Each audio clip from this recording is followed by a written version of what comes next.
Ito ang dapat nating abangan sa Batang Quiapo.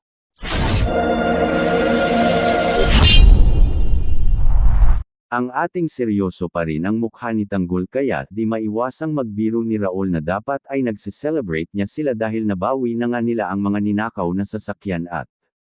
kahit si Boss DB na ay bilib sa kanilang grupo dahil kahit ngayon nga lang sila nasubak sa isang labanan ay kita ng buong buo pa rin ang lakas ng kanilang grupo kaya kampante na rin si Bulldog na wala na nga silang dapat katakutan ng.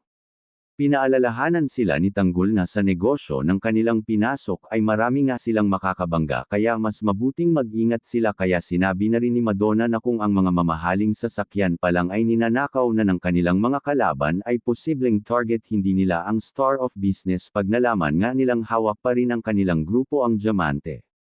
Kaya si Tanggol ay planong ang patindihin ang ginagawang pagbabantay sa Star of Pinost para hindi ito matulad sa mga sasakyan nina ako dati sa pinakitang walang gustong magpatalo sa group na Tanggol at handa silang harapin ang kanilang mga kalaban.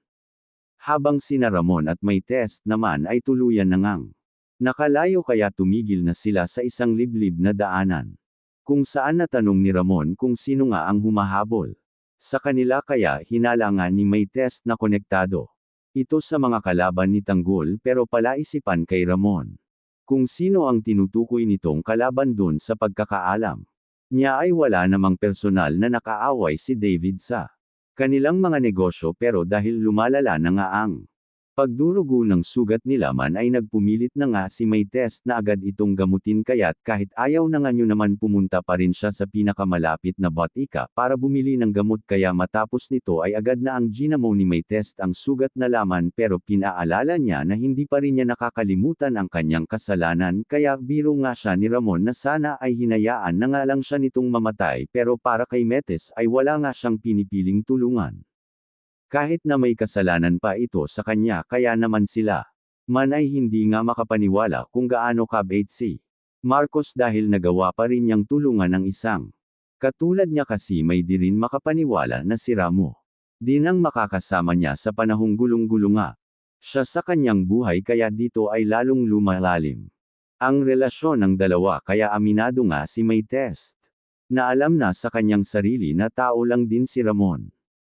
At nagkakamali at alam niya na mayroon rito ng pagkakataong magbagong buhay kaya tuwang-tuwa nga sila man sa mga sinabi sa kanya ni Mrs. at dito ay dahan-dahan na nga nang hinalikan si Matiis na hindi naman lumaban sa kanyang ginawa kaya hindi maintindihan ni Marquez ang nangyayari sa kanyang sarili kung bakit hindi nga siya nakakaramdam ng galit kahit na hinalikan pa siya ni Laman at napapaisip na baka dahil nakilala niya na nga ang tunay na pagkatao nito.